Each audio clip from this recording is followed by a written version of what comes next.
Thank you, Faith, for that introduction.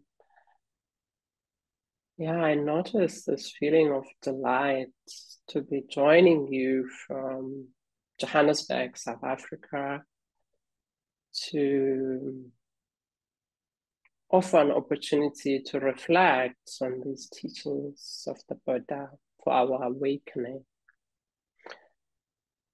It's an event that's been in my schedule for almost a year. So there's something about that it's happening now. So welcome all, and thank you for your presence here. I see a few faces, old friends from other communities, and looking forward to meeting new friends, making new friends. So as Faith has already mentioned, we'll start off with a 30-minute sitting, and then a Dhamma talk of about 35 minutes, and then we'll have time to interact. So the invitation is that you take your time and settle the body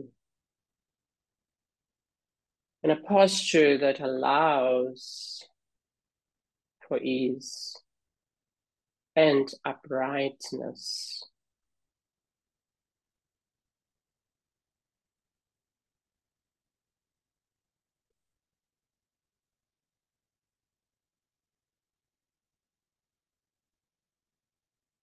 Bring attention to the posture of sitting itself.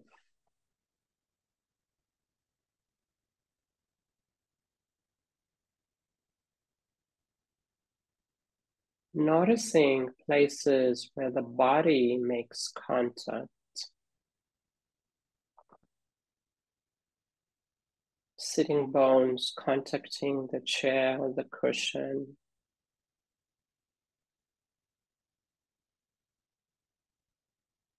Feet contacting the ground if you're on a chair.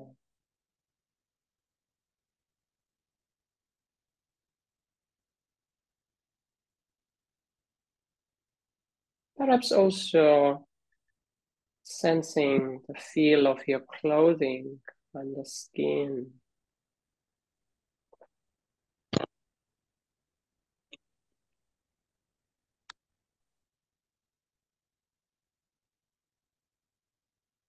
Allowing the attention to rest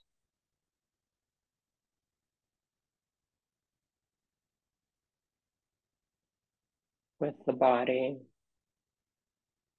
There is a body. This is an expression that appears a lot in the teachings.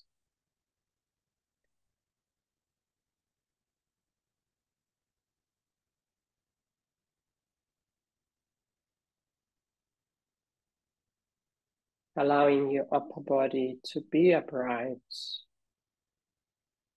letting the spine to stretch upwards.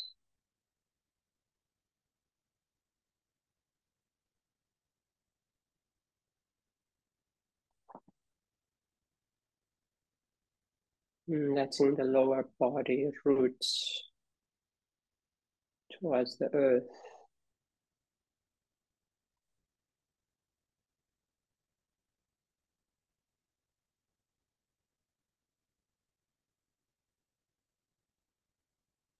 Coming to rest the attention with the sensations of breathing.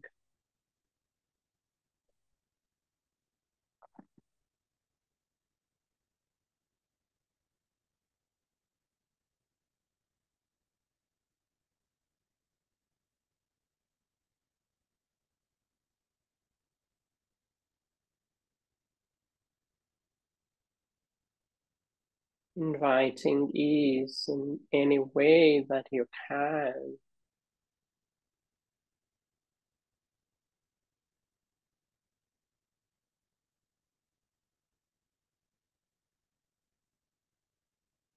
Softening what can easily be softened.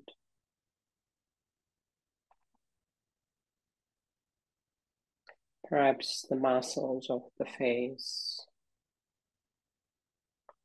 the jaw, dropping the jaw,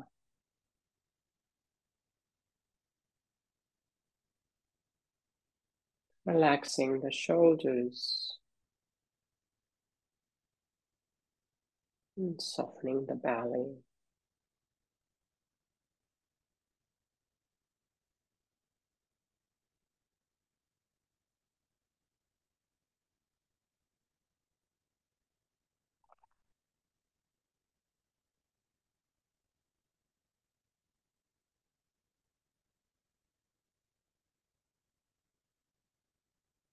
And now widening your awareness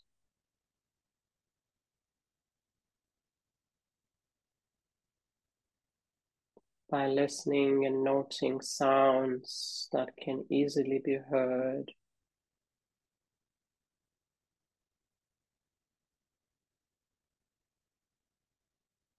Opening, receptive to sounds nearby and sounds far away.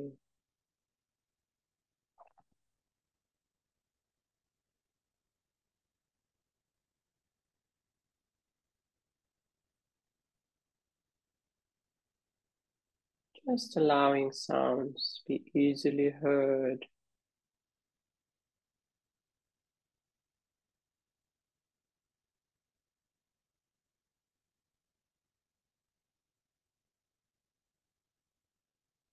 And now, with this attitude of open, receptive, gently bring the attention to the experience of breathing in the body,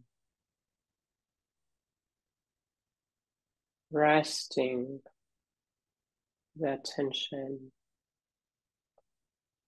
where breath can easily be experienced.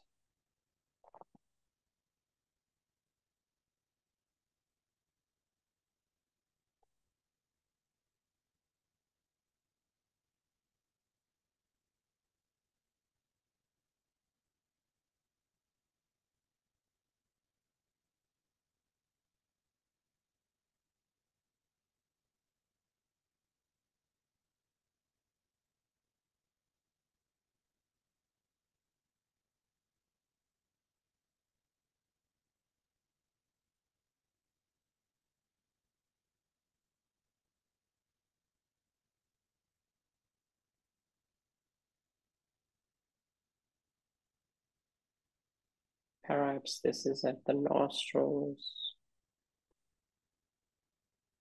or the chest or the belly.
As you soften what can easily be softened in the body, perhaps softening the attitude of mind as well.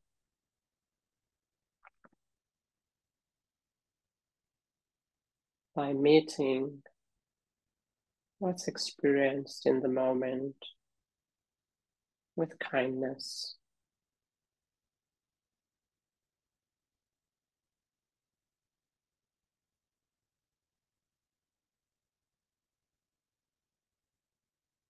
meeting which are rising with this attitude of friendliness.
It's natural for the mind to get lost in thought. This is not a problem. The practice of mindfulness is to bring the mind back to your primary object of focus, the breath.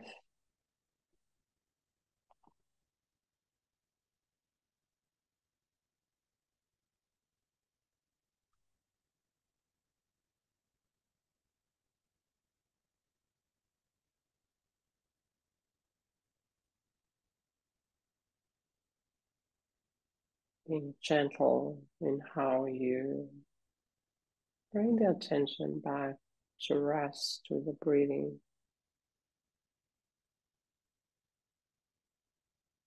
continuously inviting ease,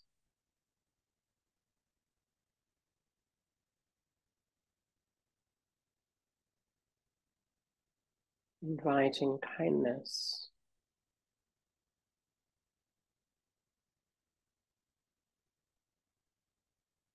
not just being mindful, but also being kindful.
Nothing to do. Just resting the attention on the experience of breathing.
Perhaps as we come towards the end of our sitting practice, you could take a long pause,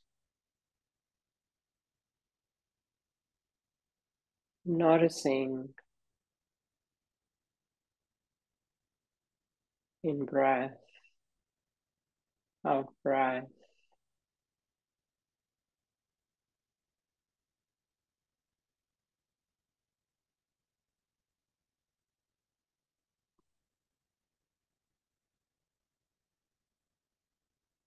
and any other arising, noticing thought, motion, sensations appear and disappear,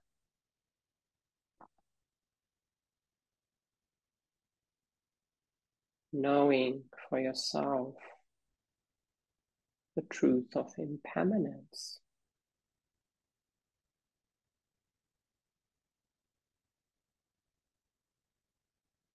In breath appears, disappears.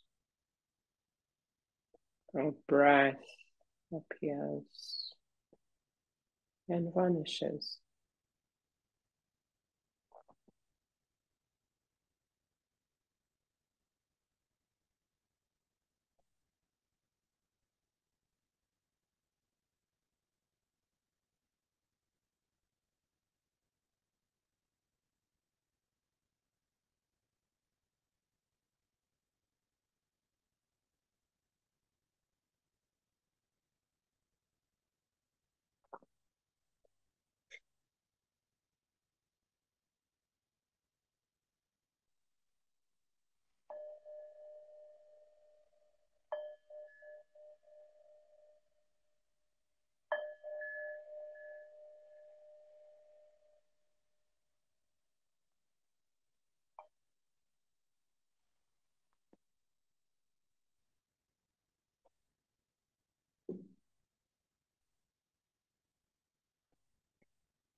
Thank you for the goodness of your practice. Perhaps you can take a moment to stretch or have a glass of water, whatever is needed.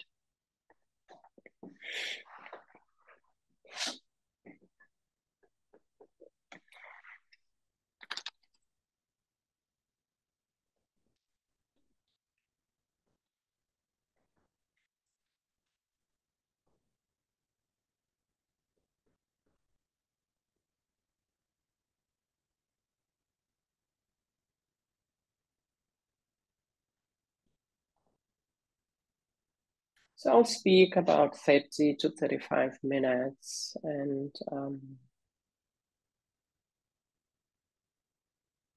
have enough time for an interaction. So the theme for the talk this evening is on the topic of suffering and the ending of suffering. I thought I would start off by sharing with you a story in relation to the expression that it appeared in your invites that goes, I'm not okay. You're not okay. That's okay. So a beloved teacher, Godwin Samraratsne from Sri Lanka, used to come to South Africa to teach a lot. He's passed on for quite some time. This when he used to come here, must have been about 20, 25 years ago. I never met Godwin personally, but I know about him through his students who speak with so much love. So he's here in Johannesburg teaching at Emoyeni, which is one of the local retreat centers, and overhears the yogis having a conversation about Eric Berne's work on transactional analysis. The part he overhears in the conversation goes, I'm okay, you're okay. And then Godwin laughs and says, no, I'm not okay. You're not okay. That's okay. um, hmm.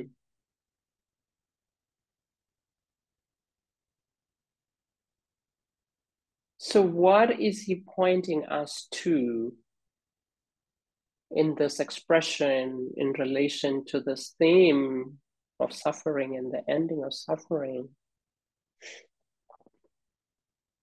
He's pointing us to the first noble truth, where the Buddha says, there is suffering. And in this practice, the invitation is to recognize suffering, to turn towards it,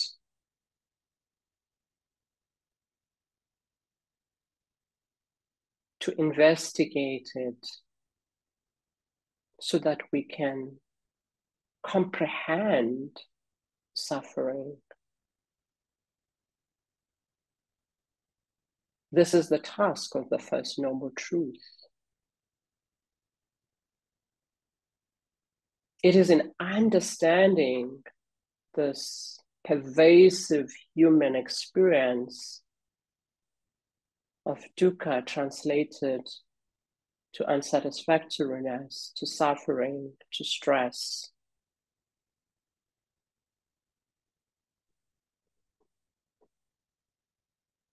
If we're talking about the ending of suffering, it begins with the recognition the investigation and the understanding of suffering.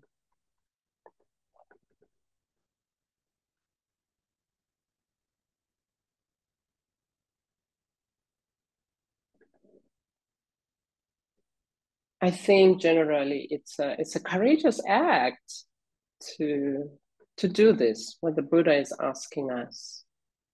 Why am I saying it's courageous? Is because the instinct really is to turn away, to run away from what is unpleasant, what is painful, what is stressful.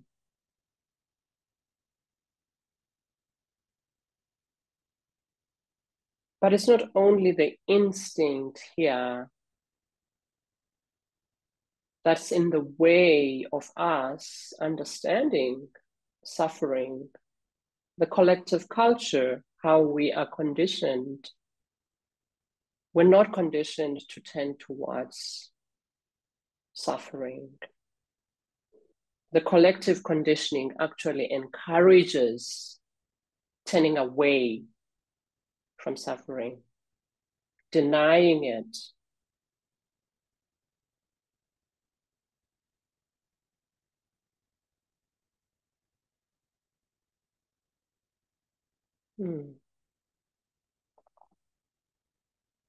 So when we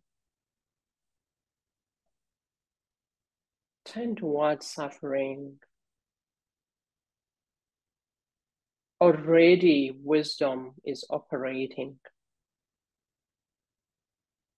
Buddhism is sometimes talked about as the way of wisdom. What frees the heart from suffering is wisdom.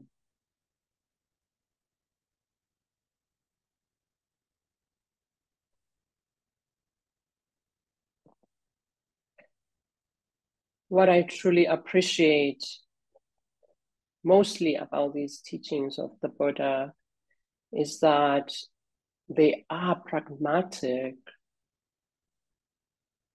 as they are optimistic. Buddha doesn't just say there is suffering. He says there is a path to the ending of suffering. We are already in this path when we tend towards this pervasive human experience of stress, of restlessness, of dissatisfaction.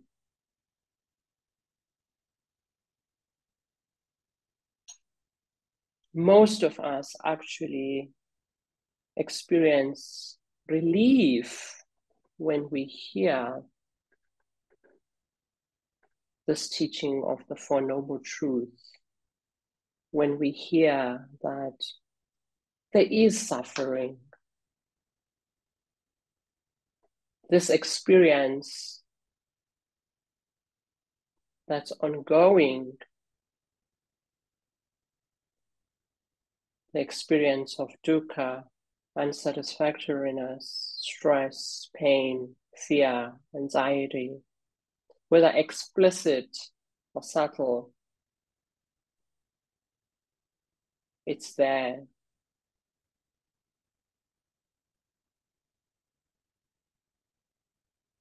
As part of turning away from suffering, the dominant culture says, oh, be happy, be strong, smile. And of course, if you're not happy, not feeling strong, the tendency is to self-blame. It's perhaps my fault.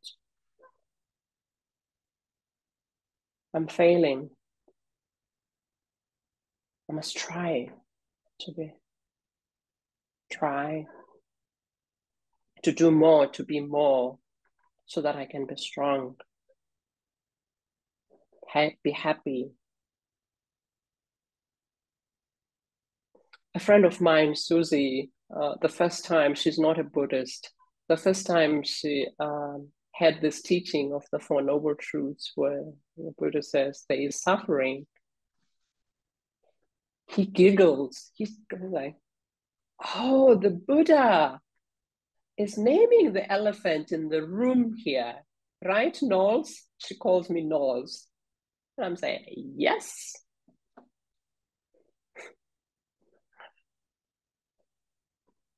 And Godwin then, tongue in cheek, says, suffering is okay.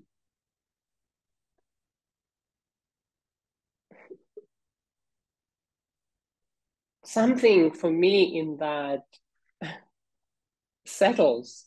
There's a feeling of comfort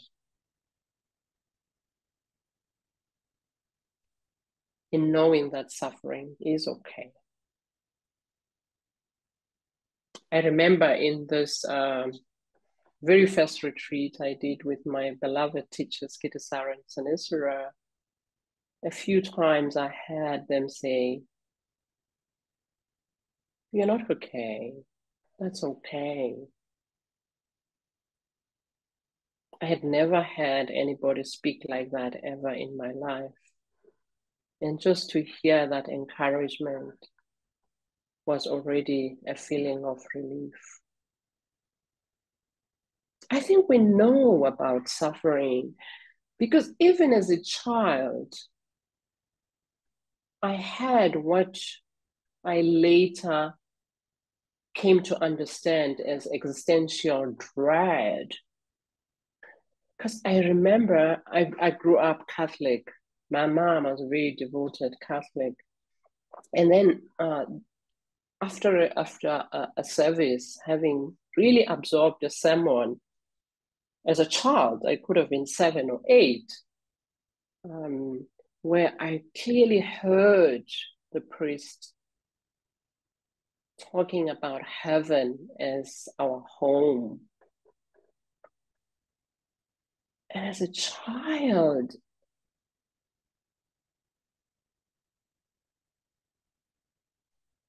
I believed this and remembering having a conversation with my dad after that service, and really in excitement, like, wow, so this is not home. Home is heaven. Then it means I'm okay if I die. What was that about? It's really already having sensed the suffering in life as a child.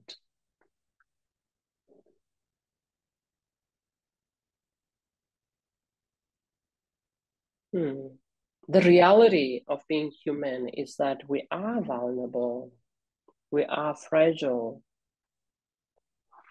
We're born in the sensitive body-mind form. Physically, we're subject to pain of birth, of aging, of sickness, of death.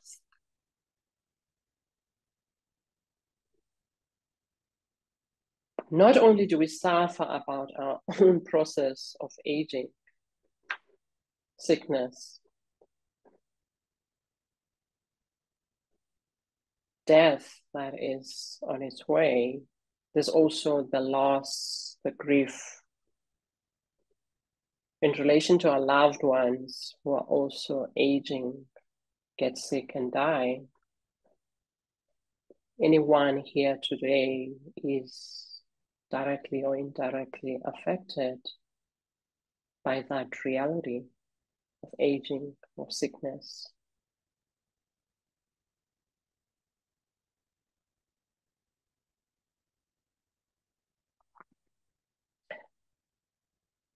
My own parents, my mom died about 3 years ago, my dad 7 years before that. And I thought, wow, I handled both losses very well, being supported by this practice. And then just about 18 months ago, we had, as an extended family, our very first social event since my mom had passed. And in this event, it was a happy event. It was my nephew's rituals of transitioning from boy to man. It's a big, big, big celebration in the African culture, that whole process. But I noticed just being sad in this event and didn't quite understand. It took a few days for me to realize, wow, the sadness is that my parents are no longer here. Not only just my parents, aunts, uncles, cousins, people I grew up with. In fact, 80% of the people in that event were people I didn't know really well. And then in continuing to reflect, I realized that the grief was actually about loss of an identity. I knew myself in relation to being a daughter, a cousin, a friend. And the feeling I had was everybody's gone, which was also confusing because I still have siblings who have their families, but there was just this strong sense of, wow, everybody's gone.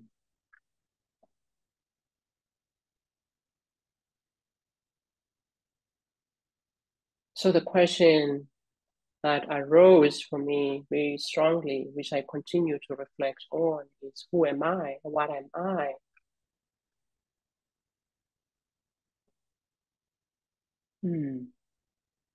It's a question that in itself really is a tool to investigate our human experience.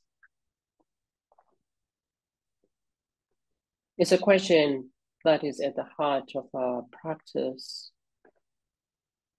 for freedom from well-being.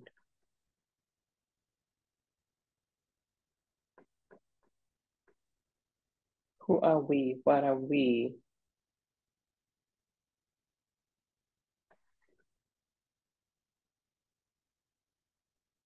Fast forward that experience in my practice, more and more, I have the sense that everybody is my family.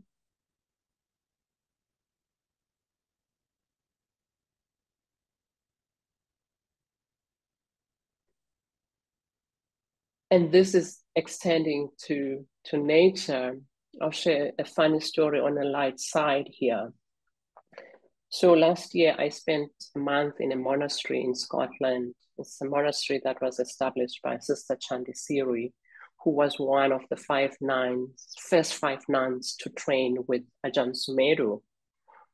And my teacher, Tsengiwe, was one of those five nuns, but later on disrobed, but they are still very close friends. So Sister Tsengiwe has been coming to South Africa to teach. So after spending some time with her, I decided, oh, I want to be around her for an extended period of time. So I spent a month in her monastery. And one of my duties was to feed the birds in the morning. And then I realized, wow, there's so much joy I'm getting out of this. And then when I got home, I started feeding birds in my own home because there were birds that would visit, but it never occurred to me to feed them. And now they've become my children. And I'm thinking, wow, wow, everybody is my family. Of course, psychologically, we suffer. So I thought I'd talk about different forms of suffering. The Buddha speaks about the worldly winds.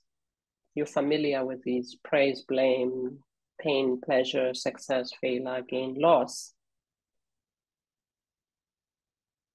I notice in my own life how I can cling to this moment of experiencing success, still making this error of thinking that it will last. No, it doesn't, because failure is never too far, that experience of failure. Collectively, as society, we're subject to group sufferings. Any society has marginalized. There is suffering that comes with marginalized identities, whether along racial lines, gender, sexual orientation, economic class, and more.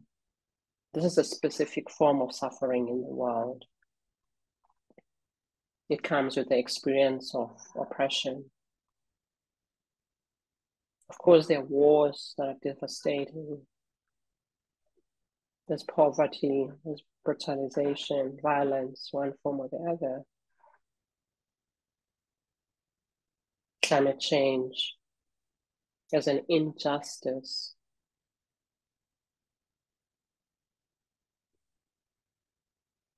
Is suffering that's created by us as humans. So this experience of suffering is a key feature. Our truth to be with that it is there. And of course, to survive, we become compulsive doers, super performers, or sometimes we're just despondent. We give up, haunted by this reality that nothing can ever be enough. Nothing can satisfy permanently.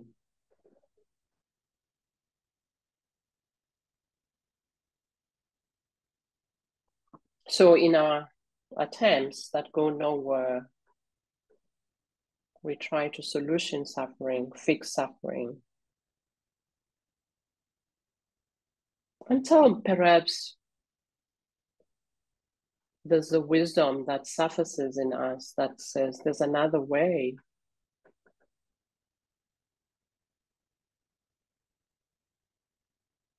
Oh, and for us as Buddhists, this is the way.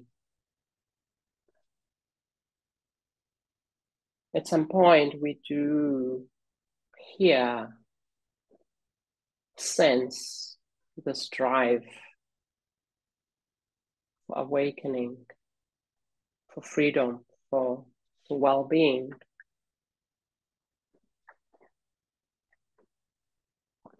My own interest in relation to suffering at present is the suffering of craving. Buddha says the cause for suffering is craving. Specifically for me, in my practice, it's this craving the Buddha calls becoming.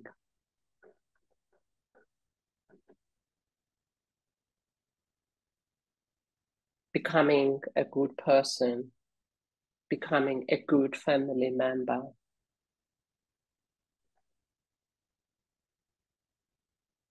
I've been very aware of that form of suffering. I guess maybe with the passing of my parents, there was just this need to. My mom was the glue that brought together the family and the extended family. I saw myself stepping into that role and then realized, wow, this is suffering.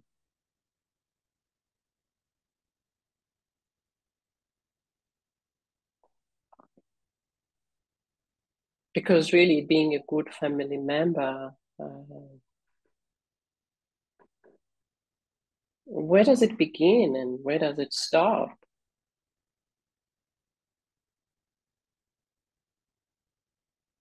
Who am I when I am not a good family member. I'm not meeting expectations of my extended family. More and more I realize it's not something I can win at, be successful at. Because I've been so aware around this.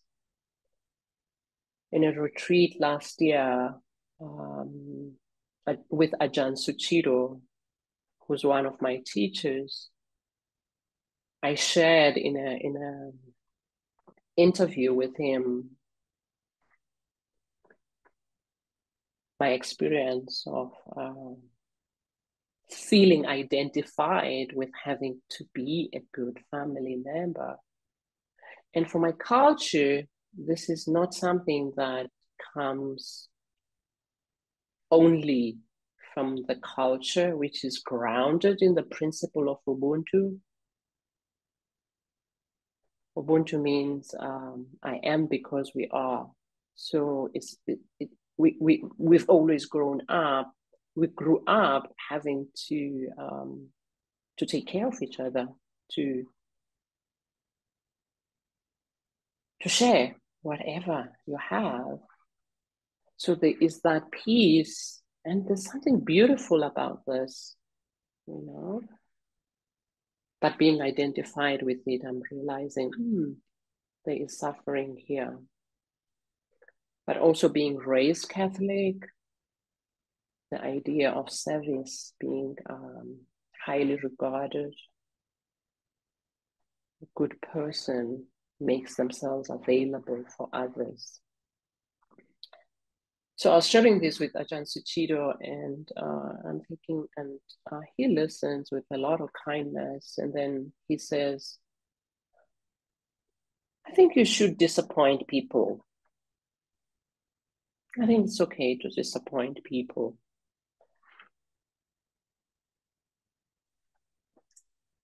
Pleasant relief.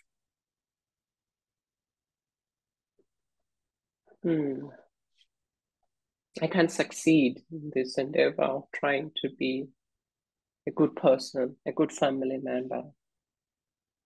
Much there's goodness in that too. But once I'm identified, it becomes a source of suffering. So what do we do with suffering? It's easy to get despondent, or the heart shuts down, hardens in the face of pervasive suffering. But this is not the way that will lead us to freedom, to well-being. My teacher Kirisaro says, when we harden the heart, we become refugees away from it, away from the heart. So the teachings of the Buddha is an invitation to turn towards this aching heart. Maybe in any moment, full of sorrow, of hurt, of doubt, of anxiety. The idea is to kindly turn towards the suffering.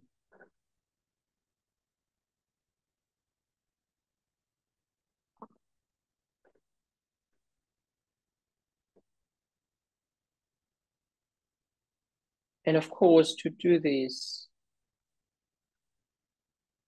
we need Sangha. We need spiritual friendships.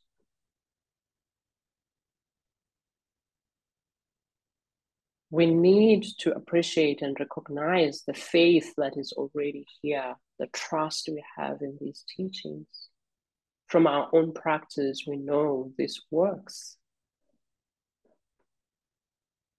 It works to be with the immediacy of our experience, to meet it with kindness.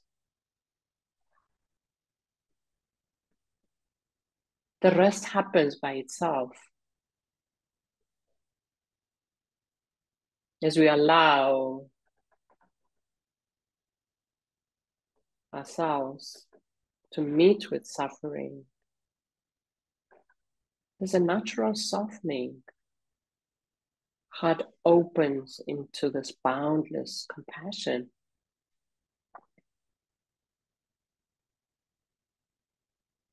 Ours is to continue to train the mind.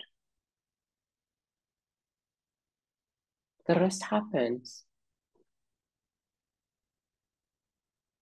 Understanding happens, which is really what frees us from suffering. When the heart understands, it lets go.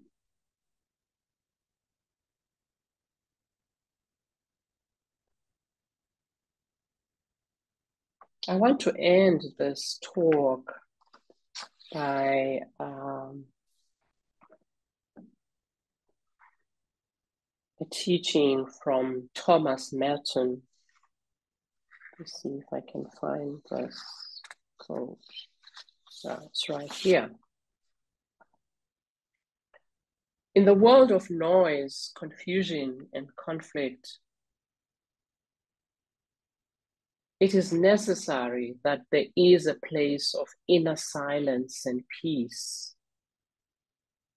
Not peace of mere relaxation, peace of inner clarity and love.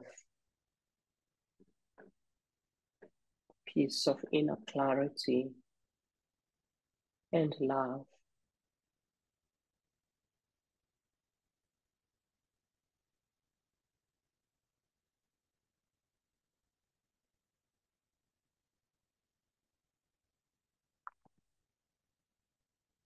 Thank you for listening. Thank you. So we do have enough time to make comments, to ask questions, and me respond.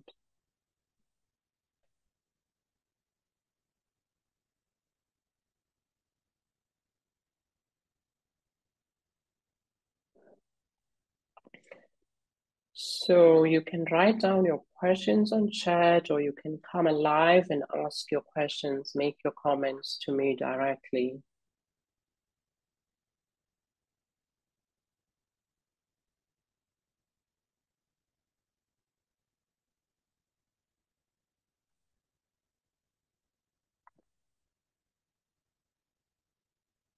Yes, Victoria.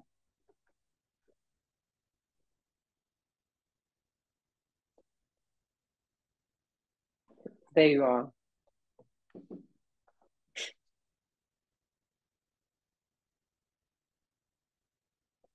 Yes, thank you. Thank you for this beautiful talk and also the meditation. I'm really happy to meet you. This is the first time I've met you. I mean, on on Zoom, but I have a question. I was raised. I'm I'm an American, and my mother's family goes back allegedly all the way to the Pilgrims, the Mayflower, and I was raised with, and generations and generations of my family were raised with the idea that anything that nurtures the self is selfish. And it's often called the Puritan work ethic, something very sort of foundational, I think, for many Americans, but I think it's also universal in many ways. And I've been experiencing a huge amount of trauma, which I'm still trying to process. And I have, thankfully, a team of professionals, therapists, et cetera, who are working with me, and also Sanghas, different teachers through Zoom. Now I can count you among one of my teachers. Thank you. So I guess my question is about how to how to balance that, because just earlier this morning I was in a Sangha with Larry and Peggy Rowe Ward. I don't know if you know them, but and they were talking about actually it's a Sangha Live course, I just realized. They were talking, their course is called Be Not Afraid, and it's about resource. Today was about resourcing when you feel triggered by trauma and by suffering. And I realized how difficult it was for me to take that in, because the sense of finding things that are nurturing and nourishing and turning to those things in times of trauma, I have this kind of, this innate, well, not innate, but conditioned response that, oh, I don't deserve it. I don't deserve just to dance today, for example, because today is the equinox. Peggy was talking about how today is a day of dancing, and all over the world, people are celebrating the equinox with dancing, and I love dancing. But I'm always in this dilemma about whether I can allow myself to do these things. And one of my professional my one of my therapists talks about what he calls healthy selfishness, and he's trying to guide me into a way of caring for myself so that I can heal from the trauma. That it's okay. It's okay to, like you said, I'm not okay, you're not okay, but it's okay. So that's, anyway, I'm sorry to be so long-winded, but it's I wasn't sure exactly how to convey this question about how to navigate this very, what seems to me a very, thorn infested uh, terrain. Thank you. Mm-hmm. Thank you for your question. I think this is a common experience um, that reflects our conditioning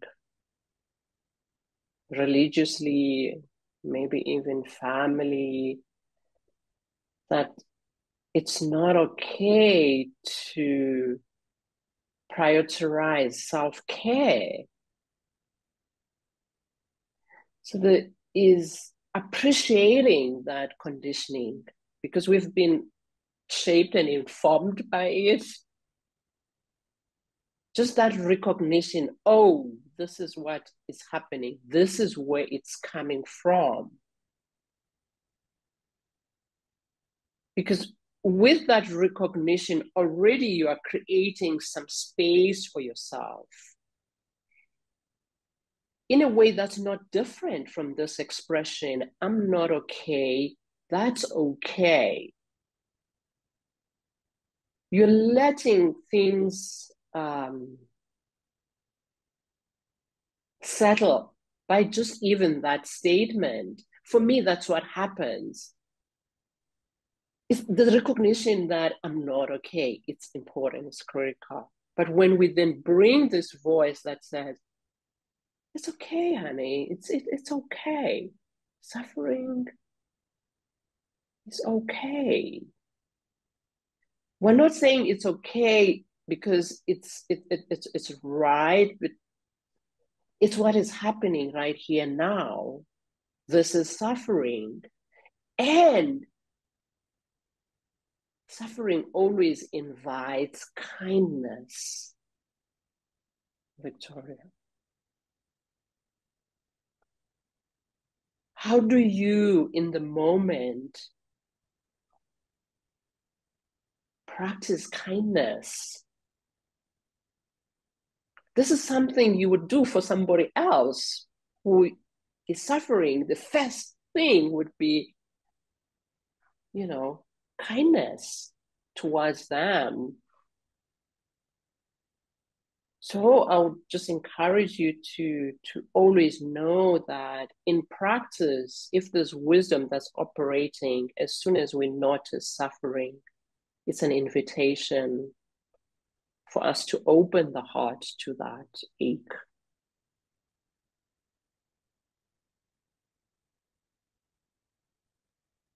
Hmm. Thank you. I Mm. don't know, Faith, if there are lots of other people lined up to ask a question. There's one question in the chat Oh, so far, okay. so I think you can go on if you need to. Because I just wanted my other question, which is somewhat related, is about because I've lost through a combination of that's what the trauma is about. I've lost my family. I've lost my whole family. So um, it was started with losing my parents to death, and I also lost my husband. But then through a variety of things, which I won't go into because it would take too much time, I've been ostracized from my family because I was taking a position of kindness and compassion rather than competition. It's very complicated. And so that's when you talked about finding the feeding the birds, it was so beautiful in your talk. Because birds, I have just realized how many birds are in my garden, and I don't feed them, but they come because I have a bird bath that they love. And I'm afraid to feed them because if I go away, then I don't want them to depend on me. But I love that idea. Do you see that as turning towards something that is already there? I guess another thing I'm struggling with is this sense of because people have said to me, "Well, find a new family. Yes, you've lost your family, but look to the Sangha. That's your family. Look to, and what you said about the birds was perfect for me. Um, and I guess what I'm asking is I'm still carrying that sense of I loved my family so much and they're gone. Even the ones who are alive are gone out of my life. And so it feels sort of substitutionary in a way to say, oh yes, the Sangha's because what I desire is this sense of expansion that I have my biological family and my friends, and I have this spiritual family and the interbeing of the Sangha, and I have the birds and I have the trees, you know what I mean? Um, so I guess it's like this little holding on to like what would be the natural family. I don't know what I'm sorry, I'm inarticulate, but I'm trying to see how to break that tyranny of the sense of oh, you lost this, so substitute. Like when my husband died, for example, a dear friend with good intention said, oh, it'll be okay, get a dog. And I said, I I've always wanted a dog, but what I loved so much, what I missed so much about my husband are our conversations, very deep spiritual conversations. I can't have that with a dog. Do you know? So that anyway, that's just an example. I hear you, Victoria. It sounds like you've tried out all these suggestions that people make, and yet what remains is the grief of the loss. I would like to encourage you to give that time,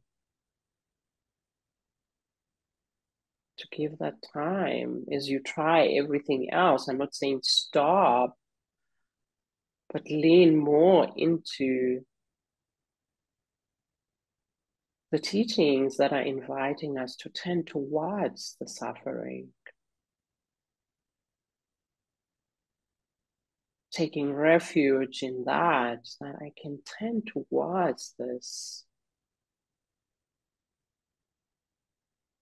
rather than another way of fixing or solutioning. It's not going to work with us.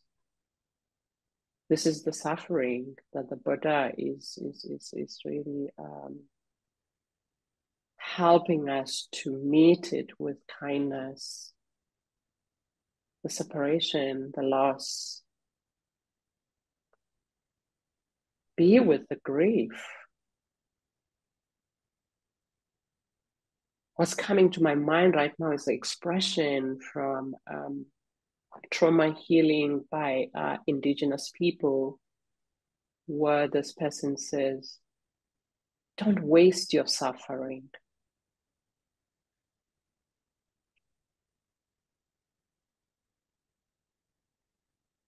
So I'm going to leave you with that and see what you make out of it.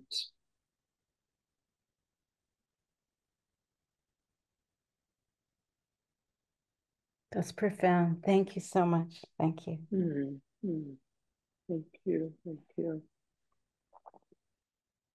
Hi, Nolitha. So there's still 2 questions in the chat, and then there is one other person who has their hand up as well. So I'll just read the chat quickly.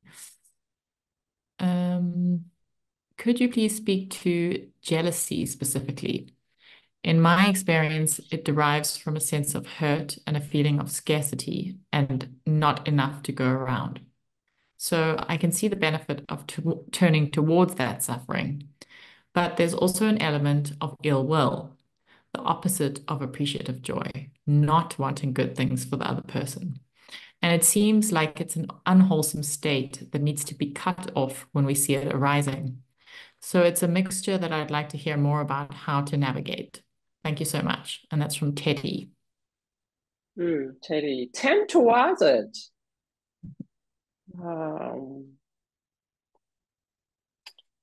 No aspect of our experience should be excluded from it being met with kindness. These are common experiences. That's why they have names. Jealousy. Who doesn't experience that? Who hasn't experienced that? If they're paying attention to what we experience, we can experience anything and everything. The question is, how do you relate to your experience? Then, if you're relating with kindness, something just softens by itself. Trust that.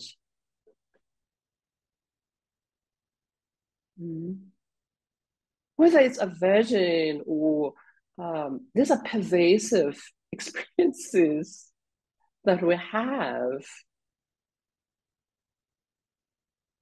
Let them be the doorway to wisdom. Meet what arises. Meet it with kindness. Know that this practice is about how are you relating to your experience. We can then attach or push away. The teaching says open to it, widen. This is how we train, and the rest happens by itself. The arising of compassion and wisdom.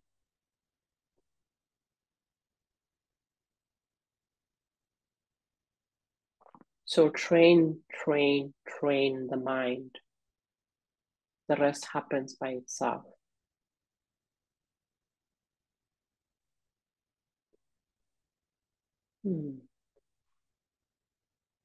Thank you. Got one more from Alex. Could you speak to dissatisfaction as a source of suffering? I'm always confused about this feeling, as in, is there something that needs to be heard because it comes from a need that is not met, versus is this something that comes from the ego that creates reasons not to be okay? For example, not being happy with my work, with how I spend my time, or what I invest my energy in, etc. Well, I would say it honestly doesn't matter where it's coming from. It's an experience that's unpleasant, right? The question is, how are you meeting that unpleasantness, that suffering of dissatisfaction? Can you see I only have one answer here? Meet it with kindness. Don't make it wrong. You could ask yourself many questions. Where is this experience coming from? It's about this, it's about that. Honestly, practice just says meet with it so that you can know for yourself and learn directly from that practice of meeting with. Remember, the wisdom is already within. If we just follow these simple instructions, yes, they are difficult too. Sometimes we forget, we just forget. But they work. Right? Train the mind. Train the mind in being attentive, in being with the immediacy of the experience. Notice how you are relating to it. Are you grasping at it? Are you pushing away? Then you're adding on suffering.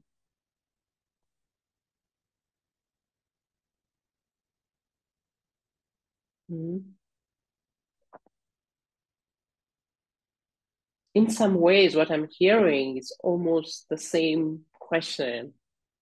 What do we do with suffering, discomfort? Acknowledge it as suffering. Also, Buddha doesn't say you suffer. Buddha says is suffering. If we're identified with the suffering, it's mine, it's me. We're adding on to the suffering.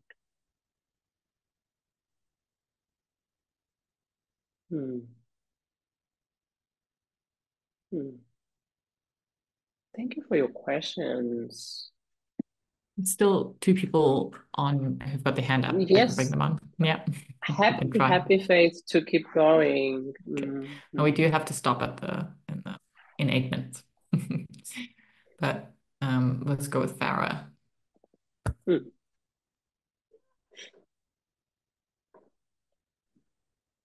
Hi, Farah. Hi, thank you so much for your talk and meditation. My question is about the source of suffering you mentioned and explained it in other to answering other questions. But I'm wondering what is the border between suppressing the desire or craving or want that sometimes I feel spiritual bypassing, I can say, when I stop it, letting go and suppressing. And what is the border between this and acceptance? Truly accept the situation and feel good about it. Thank you so much. Farah, what could be helpful is to see what is it that we're doing and what's the result of that. If we're meeting that suffering with kindness, we're open to it, we're allowing it. Notice what's the result? What comes out of that? Is it more suffering or is it less suffering? And if you suppress it, does that lead to less suffering in any way? So in a way, you're bringing wisdom into your experience. When I do this, what's the result? So now you're doing your own investigation. You're not even depending on somebody else to tell you about your own experience.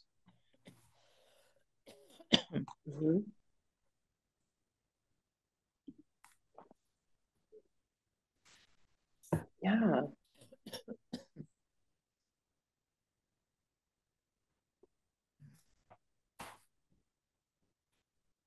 Thank you for your question, Farah.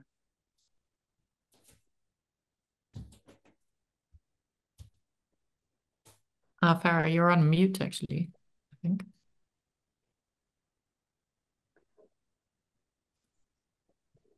Yes, thank you so much for your answer.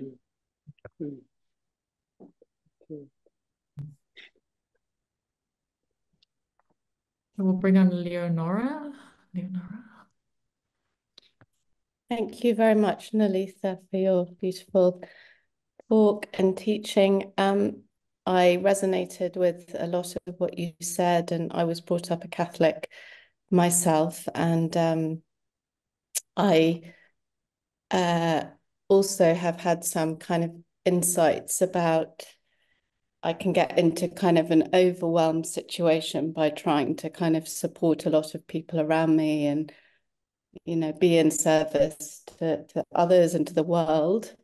And when I try and sort of, I get the insight and I feel like I need to, I think it does come a lot from that source of conditioning, etc. And it feels like without that, then who am I? You'll talk about who am I? I mean, it's actually quite a scary sort of position to be in, to draw back from those things. And in a sense, maybe that is that sort of like emptiness thing of, you know, who am I? There isn't, when you don't have that holding on to things. But I have been drawing back a bit recently, and I am dealing with feelings of, you know, kind of not being of service to people in the world when they're in need.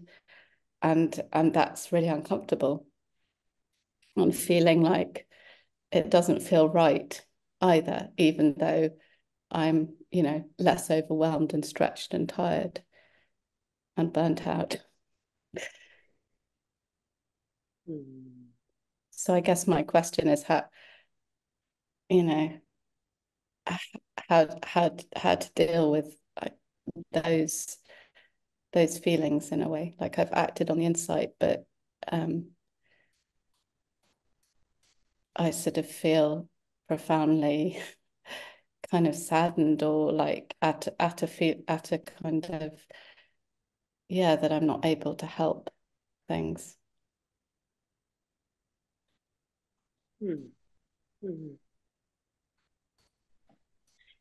I just noticed this feeling of compassion just rising, and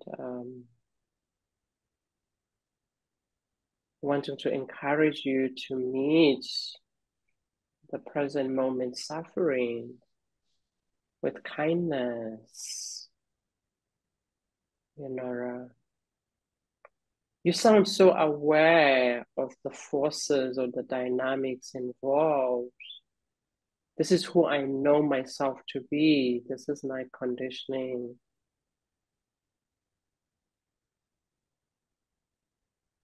I know myself through this conditioning. And yes, service is beautiful. It has a place.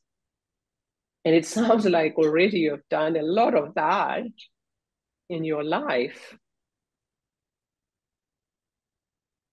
You need to ask yourself, you know, when is it enough?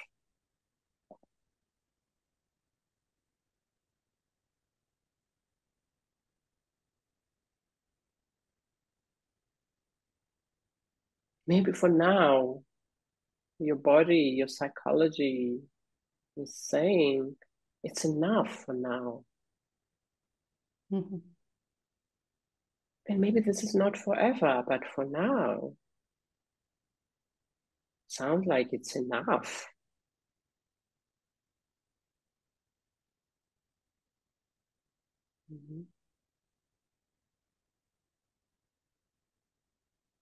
Because the need is always there. You know, there's always more and more people who can benefit from what you offer. It's unending.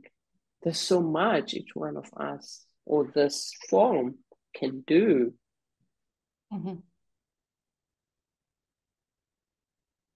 So there's something about appreciating your own capacity at present. And also appreciating what you've been able to do. Mm. You know, in those teachings, collecting your own goodness, the good you have done is encouraged, that practice.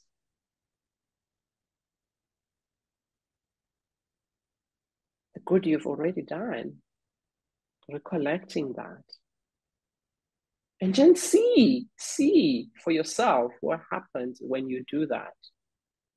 Mm-hmm.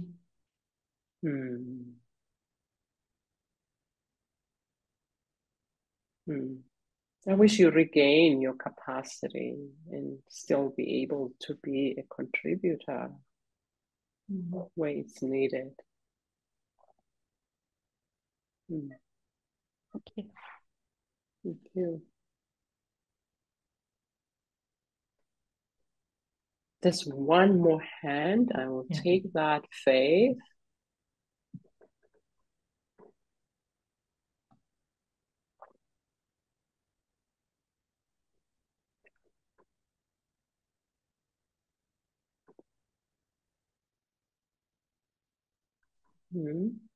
Sorry, you talking to me? Not sure.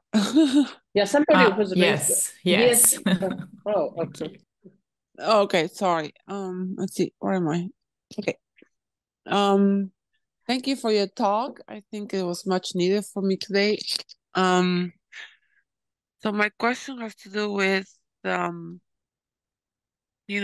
with the pain from the suffering, because I practice equanimity too. Like, I can't change members of my family, right? Like, they are who they are, and I think lately my expectations of communication have been really high. Like, can't you please communicate, Like, I can't read your mind, and that's creating a lot of pain lately in me. I noticed that, and trying to find a way to increase my level of tolerance, because it is creating suffering.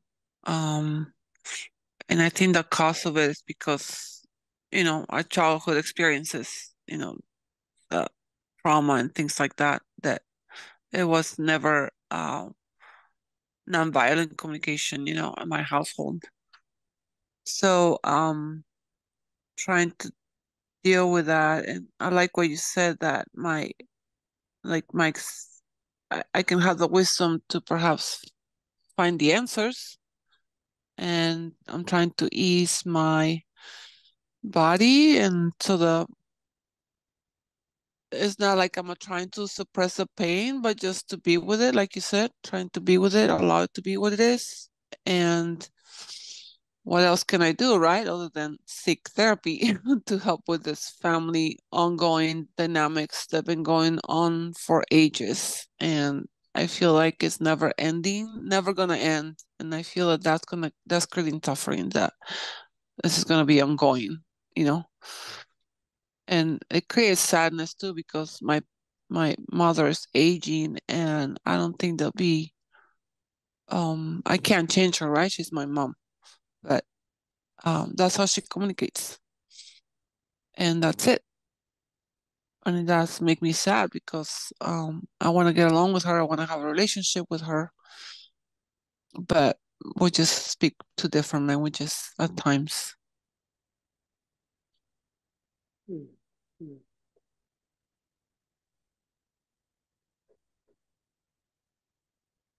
Yeah, it sounds like, listening to you, that's really going to be an ongoing situation.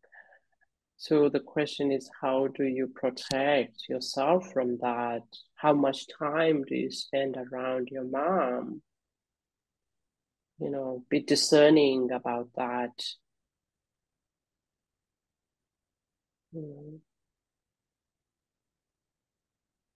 Yeah, like you said, like, craving can create suffering, and it does, because, like, yeah, I crave a good relationship with her, and that's probably, creating the suffering, because maybe it will never happen. Maybe it will, but I know she's at that age where I can't expect her or me to fully understand like what's happening. Like, okay, she's right, I'm right, and we're not agreeing to disagree, and that's when conflicts happen. And she's aging, so it's not like I can make her mad, I have to be mindful of that for health reasons. So I'm just taking space right now. Good for you, because she's not going to change, and it's okay, because it is just that she's not going to change. No, You I don't make expect. that okay. Like, oh, mom's like this. Mom's like this. Yeah. Hmm? I can be okay with that, I guess. Just set my boundaries, but I don't think getting into a discussion is worth it at this point with her. And just let go of this hope that she's going to change. At that age, she's not going to. No, she's 79. Going to 78. Oh, sorry, she's going into 78. Yeah. 78 next year. Okay. Thank you. Thank you. Bye. Faith, I do want to take that last question. From, is it, yeah. Okay, that's last one. That would be the last one. Okay, no more hands going up. Thanks, everyone. It's great that there's so many questions. Paladin. Hi, Nolitha. Thank you so much for the lovely Dharma talk and meditation. My question is, how does love fit into all this? It's all about love, Calvin. This teaching is all about love. That's a short answer.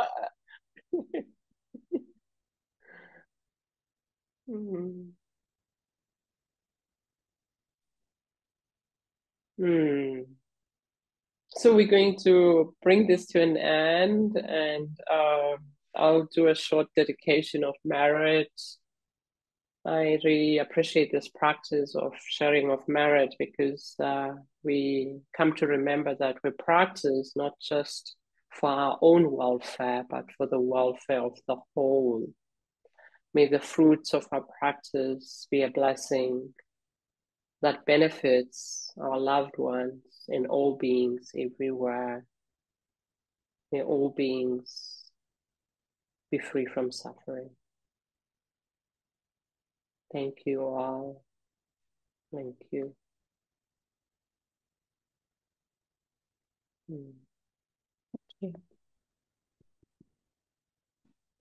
So it's time to say goodbye. Thank you, everyone. Thank you, Nolitha. Okay. Take care, everyone.